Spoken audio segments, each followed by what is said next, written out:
And hey, look who's here.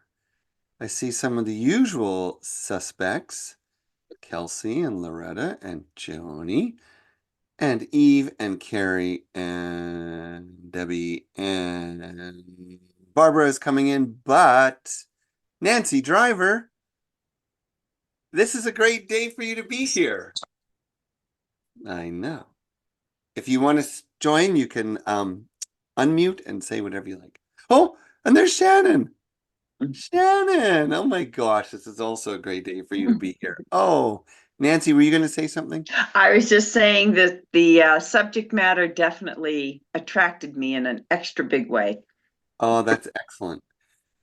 Which sort of confirms this idea that if I don't put the subjects on, it's not as, I guess, helpful for people. And then there's Shannon, who, if I could say her email address, can I say? I'm not going to say the whole email address, but the word wildlife is in her email. So we know Shannon is in the right place. And if you want to speak up, unmute yourself and say whatever you like. Say hello.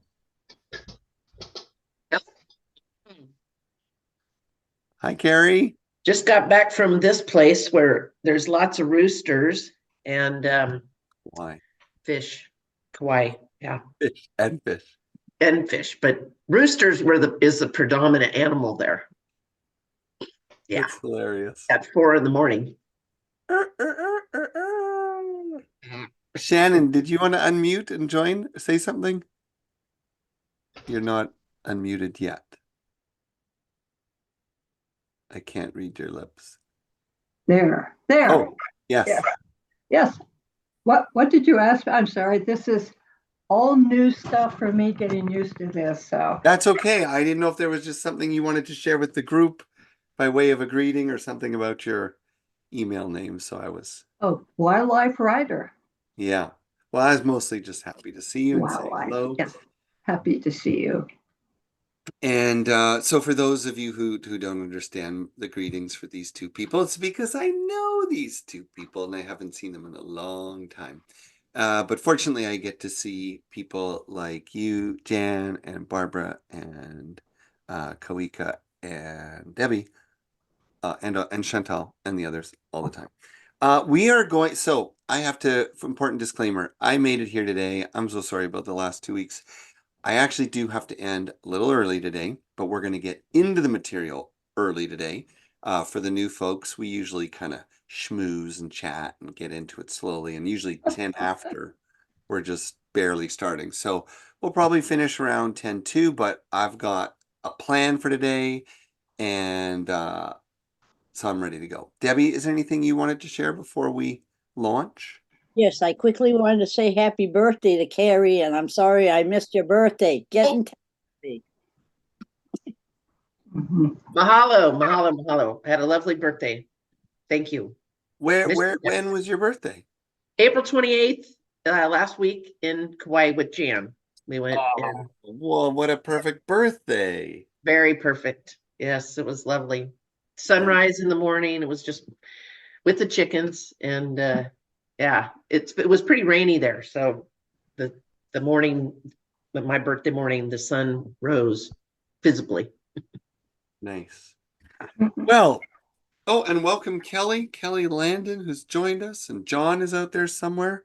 So welcome. And David, Kawika, did you want to add something? Yeah, just something real quick. I just wanted to thank Joni for her hosting of our group the week before. It was an amazing teaching and facilitation. So thank you, Joni. Yay, thank you, Joni. Thank you for filling in for me. We always try to do something when I can't make it. But I think to have like a live facilitator is great, and we were lucky to have Joni's generosity. So thank you, Joni. Did we get a good report? What's that? The group get a good report when she. Very good group, very good report. Everyone got a report. The participants, the facilitator.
on that note, I'm going to share my screen, and I'm going to invite you to just take a quiet moment with me. So if you will, let's close our eyes. I like to put my right hand on my heart, my left hand on my belly. You could do something similar if you choose. Breathing in slowly and deeply. Hold it a moment. Notice what's going on inside you and breathe it out through your mouth. Long, long exhale.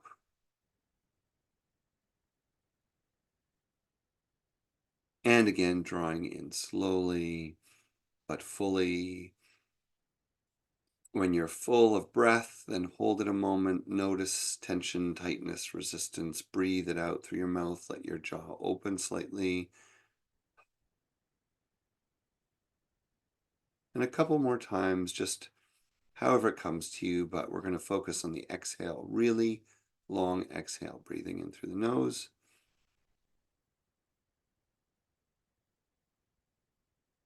And when you're ready, letting your breath be soft.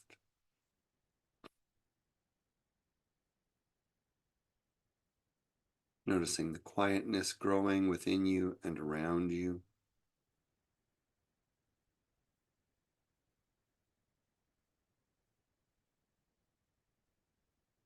Then I'd like you to imagine yourself on a little hill, a hillside, or could be in a forest, or it could be exposed or whatever, but it's a hillside in nature. It's something beautiful. You can, whatever comes to mind, or you can picture it, or maybe it's familiar. And regardless of any physical restrictions or limits you may have, feel yourself free of those as you take in the surrounding. See the place, see the ground, and then allow yourself to move down that hill. And you're going to look around into the environment. What do you see in the distance? And what do you see near you? Colors, textures, shape. But there's a trail ahead, an actual path. So you can look down almost like a corridor. Down you go, this hill, this trail, this path, but it goes on and you can look down this trail, down this path. So just for a moment, just focus on what that might look like to be able to see a long, empty path ahead. And then up ahead, in just a moment, you're going to see one of your most beloved pets or animal friends that you've ever encountered in your life cross the path up ahead. We're not going to go close. We're just going to see it go by like a memory. Could be a dog you had, a cat you had, a fish you had. Could be, maybe you never had a pet. Maybe it's an animal of a friend. Or maybe one day you were at a farm and you rode a horse. But an animal that you interacted with in your life, just see what comes to mind, if anything. And watch them pass. Maybe they've already come and gone. Or maybe they pause up ahead, but just notice who comes to mind and let them go. And you keep walking down the trail's empty ahead. And then you have a sort of a sense of magnitude because in a moment, crossing your path, you will see a wild animal that inspires you, like you would give anything to see it. And in this moment, it crosses your path up ahead. What is it? It could be anything at all. A wolf, an elephant, a hummingbird, a meerkat. It doesn't have to make any sense, but just imagine if you could see it up ahead. That wild creature. And you glimpse it, not for long, but you feel it. Maybe you notice even a feeling. And now you keep going, down the trail, down the path, looking ahead, long view, long trail. and a different feeling comes. A feeling that you are not alone in this place. A feeling that you are loved. And from the world of spirit, in a moment, a creature will come to the trail up ahead. A guide, a guardian, something more than material, more than animal. This spirit creature will reveal itself on your trail ahead. And then when you can see it, just pay attention and watch as it walks towards you or flies towards you or crawls towards you, whatever it is,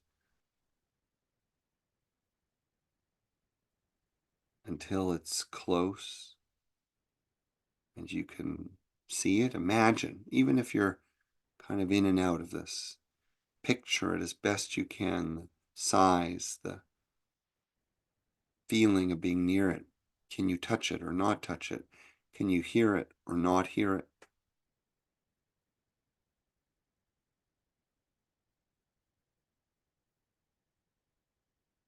And then interacting however feels natural or safe or right. There's something this creature wants you to know.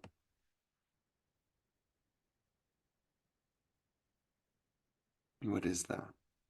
What's the message of this creature today? Why has it come to you? Just take a time to feel it, think it, hear it. Don't overanalyze it. Don't question it. Could be just a word or something more. We'll just take a moment, see what happens there.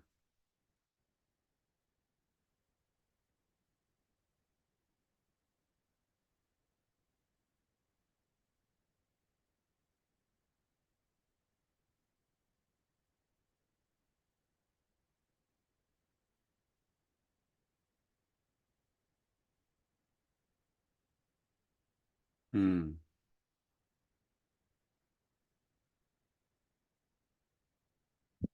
And then when you're ready, you can thank that creature in whatever way. And then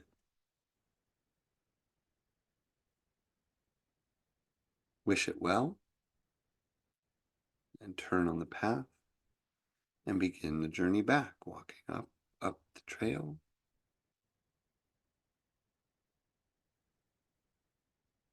up the trail, and the images fade and the feelings fade.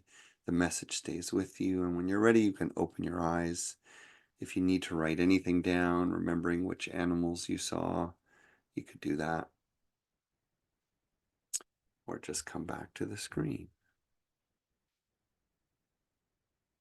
And when you reflect on these things, what I personally like to do, because we're not all sort of trained at this, I think it's really important to keep your insight as simple as possible, which means a sentence, a phrase. Now, you may have a whole, day's worth of journaling to do about this, and that's fine. But usually when it comes to spiritual guidance, it's simple and clear. If it's convoluted or complicated, it's probably your mind getting involved. So take the essence of it, capture that if you can, and then of course explore it when the time is right. So a little more from me, and then we're gonna get to you. In a simple way, very simple. A sort of mental model that keeps me present to the power of animals is to remember that there's a mental, emotional, physical, and spiritual relationship that we have with the animal world. And emotionally, more than believe, we know that animals heal us. Now, we don't all love all animals. That's fine. That's fine. But we know that animals are being used and have been used in therapy for years because they are soothing to our hearts and minds. There's even a physiological, measurable response. So animals heal us. And I think, of course, mostly about domesticated animals. And again, I know we are not all people who have pets, and that's fine. And I also know that we don't even all agree in all that. We don't all agree in pets. We don't all agree with zoos. We don't agree with circuses and all these different ways that people domesticate animals. Riding horses, even some people, I know some people who look after horses that refuse to ride them. But the point is, we have an emotional connection to animals. And it is both because of what they offer and how it feels to be with them. And it is also because they provide a kind of mirroring in which we can see and feel our emotional selves with animals. And it's one of the powerful reasons why things like equine therapy can have such a dramatic impact on people. So there is an emotional connection to animals. And frankly, even if it's sometimes fear, the point is we are not indifferent. Physically, we've already talked about this a lot. They sustain us. We cannot exist on this planet. It's interesting because so many of the apocalyptic movies and TV shows that are out there show very little around animals, right? They show people living on Mars or people living in a destitute wasteland world and no creatures, or maybe there's like one dog that's got two legs and a wheelchair or something. But the reality is it's science fiction, because really without wildlife, most of what is portrayed doesn't even make sense. Mentally, though, there is a whole mental relationship with animals. This is animals as symbolic, animals as inspiring, animals, as in the case of this book, informing. So we learn from animal behavior. We can adapt and innovate based on animal behavior. A wonderful field of study, if you're really interested in wildlife and nature, is biomimicry, in which we look at animals and their behaviors, or animals and their physiology, and we take instruction from it. We get information from it. We learn systems from it. So that's all the symbolic, informational, and so on. And then the final, I would say, is the spiritual. And it's really important to me today, and this is really where I'm going to finish, is to consider that most of us have been led to believe that the mental relationship with animals is the full spiritual relationship. And I would say it's very important, but it's not. That's not all. So Ted Andrews was a very, very successful, famous author, really, who did a brilliant, brilliant thing for the world. He wrote a book called Animals Speak. And he wrote this wonderful, inventory of like what each animal symbolizes and signifies when you see it. And yes, there's an emotional power to those things. And yes, that can connect us with the spirit of animals, but that is a mental model, a mental spiritual model. So my example would be, if I see a snake, I could look it up in the book, and it would say snakes symbolize the power to change because they shed skin, and they live close to the earth, and they pay attention to their surroundings. And so it's about being alert, and it's about being ready for change. Let's say that's what it is. That's beautiful, and that may affect you spiritually, but that is not relating to the spirituality of the animal. In other words, if you really wanted to relate spiritually, specifically using that word, to the animal, you would pray with it. You would meditate with it. You would ask it. And then you would discover that every single animal encounter may have an emotional, physical, and symbolic mental level. But then there is the animal's spirit itself. And some of us have cultivated deep relationships to the spiritual dimension of animals. I, for example, never really intended, but I have had probably as many dreams about animals in my life as I have people. And animals come to me as guides in my dreams, like almost exclusively more than people. And so I've had an animal relationship in my dream life with creatures I've never seen in this world, although sometimes it does happen. So I'm just trying to clarify what spiritual means as a different category. So what I'd love to do now is stop my talking. And there's really 4 kind of questions I want to throw out there. Maybe we'll do them all at once, but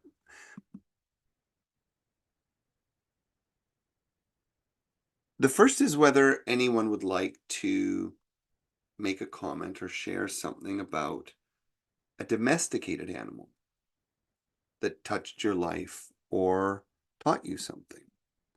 And we're I feel like, just for the sake of time, maybe I should tell you, we're going to talk about the domesticated animals that have touched your life and inspired you, wild animals, spirit animals, and the importance of animal advocacy. And so hopefully we will hear a little bit. Oh,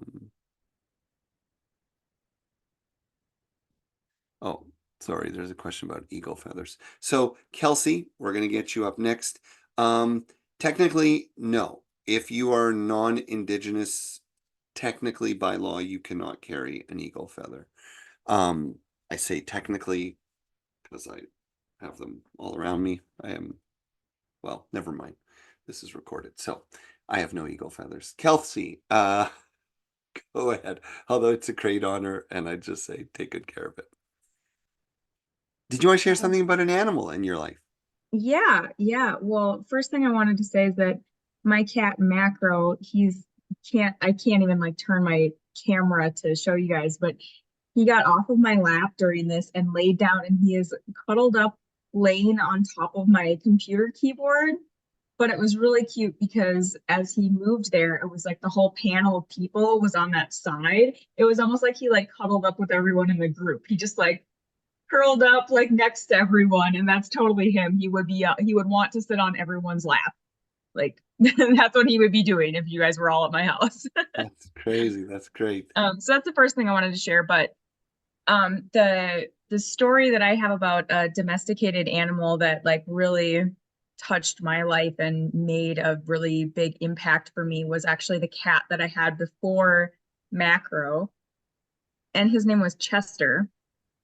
And I was going through a really, deep depression at the time. It was like COVID restrictions, all that. And then I was going through a breakup. I was just having a really hard time in my life overall. And I had no pets at the time, even though I really love having pets. I just didn't have any at the time. And I went down to visit my brother, and he has like a whole pride of cats. He had like 4 or 5 cats at the time. And there was this one cat named Chester who the whole time I was there, he kept coming over to me and like wanting to lay next to me or on my lap or be around me the whole time. And my brother kept saying, he's like, I've never seen Chester so friendly towards anyone. And so I flew back. He lives in Arkansas. I live in Colorado.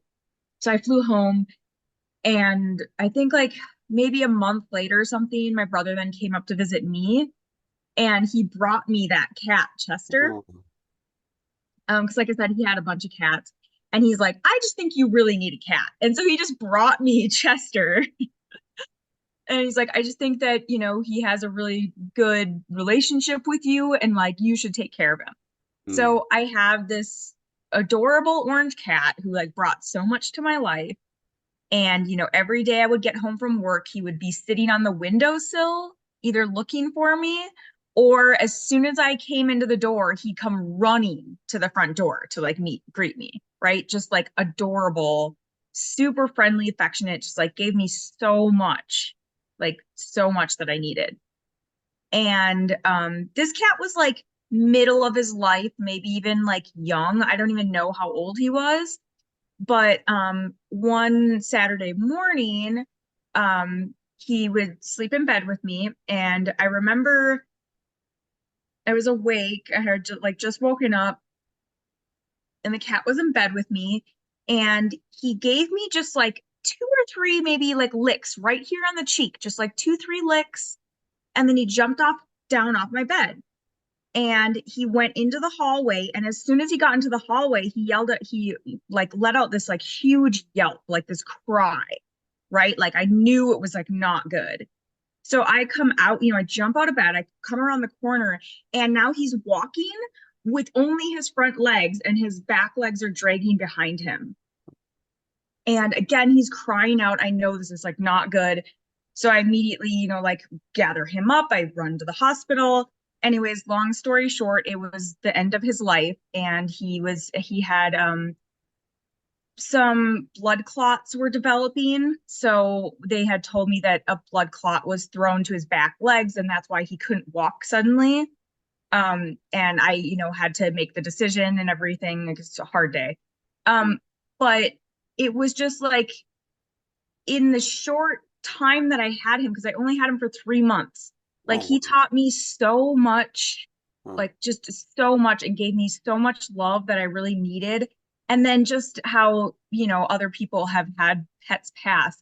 It's almost like they know before it happens or something. They'll give you some sort of, you're just like, oh, that was so sweet. And then like a moment later, they're gone. Or, a moment later, you're making that decision. And I was just kind of like reflecting on that, how much he taught me and how big of a like journey that was into like learning how to love an animal when they want the love, and like getting basically we're like reciprocating that to them and getting all of that, and then like taking care of him in the very end of his life. And we yeah, it was just like very healing for me and did so much for me. And not only that, but after sometime after his passing and stuff, we were talking about just me and my brother about just how good of a life I gave him in his like retirement years. And so we had this thing of like, well, maybe I should just be like I'm like the perfect cat retirement home, because I have no kids, I have no other pets to compete with. And so he quite literally got all of my love anytime I was home. And in the house, in my brother's house where he came from, he had like 4 other cats, a dog, 5 kids running around. Like it was like chaos for him. And he never got any attention. So he came to the retirement home, and I took, the best care of him for the rest of his life. And, then he passed on. And like that made me feel really good though, too. He wasn't like neglected for the end of his life. He was just very much like he was so happy up until like the very last moment. So it's you said something very powerful, and then we're going to go to someone with an example of an experience of a wild animal. But I think what we heard you say, aside from so many other details, was how this animal not only loved you, but really awakened your ability to love in a way. Yeah. And that's Yep. really powerful. I think a lot of people were nodding, probably have similar stories. I think many of us have wished that people could love us as much as we have been loved by our animals. Koiko, your paw is in the air. So thank you, Kelsey. I have a quick story of a wild animal. This was Yes. about 6 months ago. I was Oh, wow. snorkeling off this part of Oahu that has wild currents and a lot of marine life. And the conditions were really terrible and surgy, and I couldn't really see. And I came across a turtle kind of eating on a seawall, and he's kind of my spirit guide anyways. And he said, oh, hello, and he wasn't spooked. He didn't go away. He just looked at me because he was literally like 3 feet away, because he didn't really even realize I was there.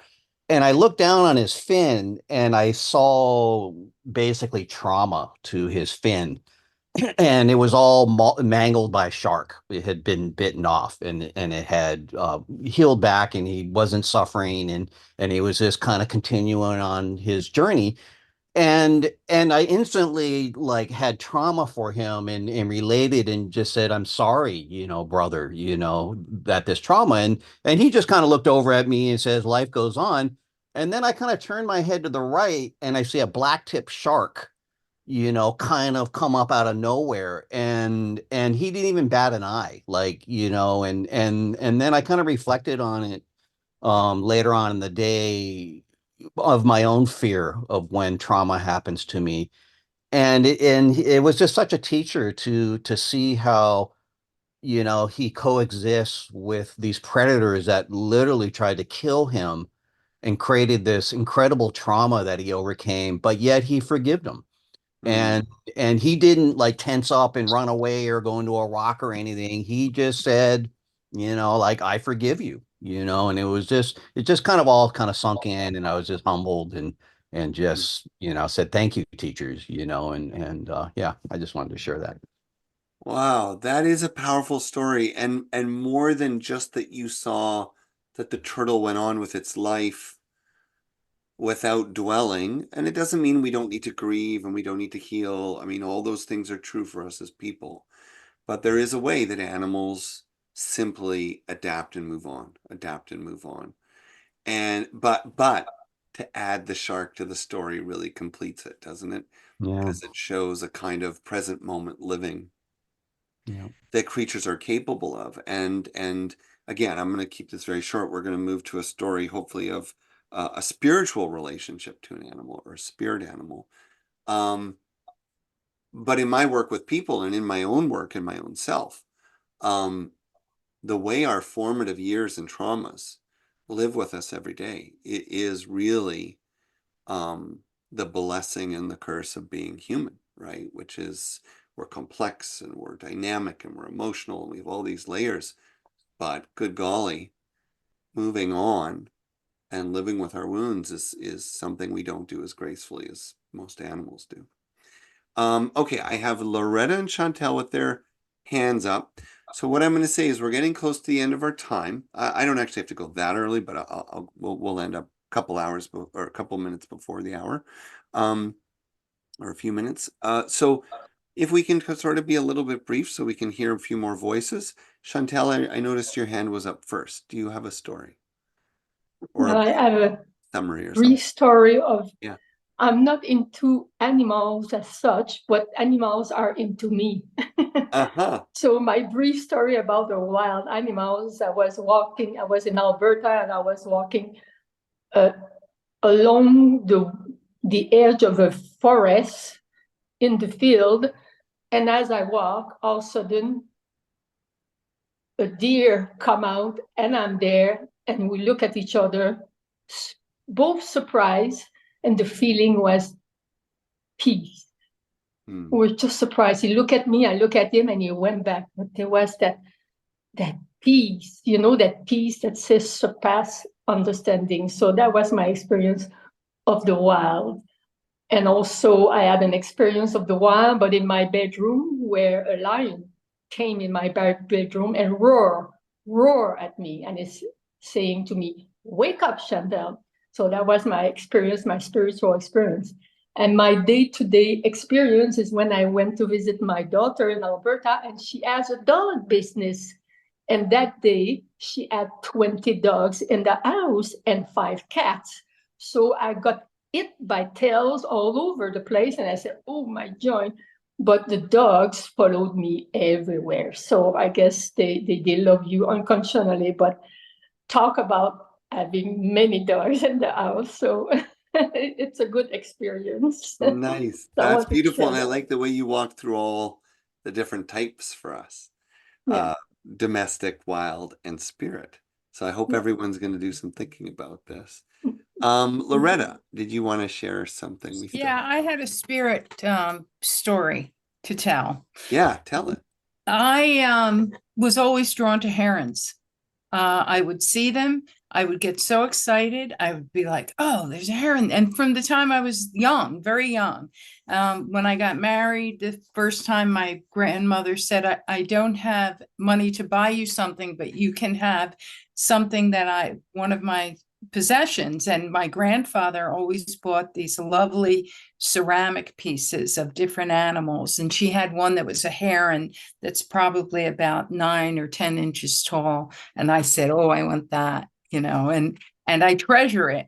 So I did my first shamanic journey. And my first shamanic journey was to find your power animal. And so I went down to the lower world looking for my power animal. And I expected when I got to the end of the tunnel to be walking on the ground. But as soon as I stepped off the ledge, I was flying. And I was surprised. And all of a sudden, a heron came next to me and put his cheek right next to me and laughed at me and said, "Who did you think it was going to be?" I love that. And that to me, so I'm laughing because to me, that is really what it sounds like when you connect with the spirit, right? Like some of what I'm talking about there, it's always it's so much more personal and casual and direct. Right. Expect something, I am the one that has come from. No, it's like, hey, it's me. What'd you expect? What did you expect? Yeah. And this story, sorry, can I jump in or did you want to? Yeah, go ahead. Well, but something as simple as that, expands our sense of self. Mm-hmm. It expands our sense of the world. And, and ultimately what I experience and invite you to consider is that we're all moving between all these realms of the physical, the mental, the emotional, the spiritual. When I'm talking with people here, I am in a pretty wilderness-ish setting. And so I do, so I'm sometimes looking up and looking around and we do have a lot of eagles right here and I pay attention, when do they come and how close do they come? And I know they live here. That's a biological fact, but there's something about contemplating the heron, the eagle, the whatever it is, even if it's just a robin, an ordinary bird that's also so powerful, also so beautiful. They can be ways that keep connecting us with the spirit world. Now, we're going to close in a few minutes. I wonder if anyone else would like to share something. And I don't know why. I feel like picking possibly on our two new people. I wonder if Nancy or Shannon might like to say something. And I appreciate everyone else has been listening and quiet. But since you're new, I just wanted to see if you wanted to share anything briefly before we go. Nancy, I see. Sure. I think both of you will. Okay. Nancy, Okay. go. I had a wonderful experience when my brother passed. That was not a wonderful experience, but it was in the desert, and my family had just come back from the memorial service, and the rest of the people hadn't come yet, but we were all going to go to my brother's home and do a celebration of life. And as my family and I arrived, we looked up and there was this red-tailed hawk, and it just kept circling and circling and then diving at us and then circling and circling and diving. And it did it, I don't know, 3 or 4 times. And all of us were just absolutely amazed. And we go, that's Bob. That's Bob. I know that's Bob. And we just all smiled and laughed and hugged each other and celebrated my beautiful brother's spirit for he visited us through the red-tailed hawk. And to this day, I still watch for every red-tailed hawk, and I just greet my brother with love and appreciation. Nancy, I'm so grateful you shared that story because it's very common, right? That people, our loved ones, come through animals, and yet it's also so common for people to not look for it or to overlook it or even to dismiss it as just a wonderful coincidence. Yeah. But it is so much more than that. Oh yes, I have a feeling we could spend all afternoon, but getting close to the end. Shannon, did you want to add something for us? You're muted. Oh, still muted. Sorry. There you go. Well, I guess what I would say, kind of a opposite thing of you all, is I have, in my past, I've had the most incredible dreams with wild animals, especially bears and mountain lions, who both, I consider both of them my totems. But I haven't been dreaming, and I think that's really reflecting something missing big time. I haven't been dreaming. I miss those dreams. Those were, I don't even know how to describe them, but spiritually, they were like everything. So just talking about it helps me look at what I might need to do to change things and start dreaming again. It's so important. Yes. And you know, thank you. I appreciate it. And it, in many ways it's as important or sometimes more to share what's not happening. Yeah. Right? As it is to share what is happening. Because that's often where we are at. And two things that I find is if we can find a way to remember. So for me, one thing I'm always big about Oracle decks, and I know it's a little cliche, but it's a modern tool and it works for me. So an example for someone like Shannon might be to find an animal deck. It's got to resonate. It's got to feel right. And then just kind of play with it before bed. Look at it, think about it, use it symbolically, and then consciously and conscientiously ask for visitors to return. I think sometimes we don't do that because we're just afraid they won't come. And then what does that mean? You know, it's like inviting someone to prom or whatever thing, you know, but I think the invitation matters. All right. Good. You're gonna have to go, but Jan, do you have something brief before we close? It is brief, and it's about what you just talked about. My domestic animal became my spirit animal. So I have a story very similar to Kelsey's, and I had Pretzel for 2 years, and she died of metastatic breast cancer, which is the very same disease I had, metastasized to her lungs, and she died of it. And I have several times felt her presence. So I asked her to appear to me in a dream, and she did. And she said, I'm still there with you, and I feel her comfort every day. Wow. Wow. Well, on that note, if nothing else, I hope everyone today will take a little time to be intentionally and consciously grateful for the animals in our lives, all forms, whatever way you relate to them, that you'll learn a little more about animals and that you will seek and invite the spiritual connection. So with that, I'm going to abruptly close and just say thank you. And of course, thank you to Garth again. Thank you to Joni again for holding the fort previously. And I hope you all have a beautiful day. Thank you. I should say, see you later, alligator. Jan, my nickname as a child was Pretzel. All right. Thank Take care. you, everyone.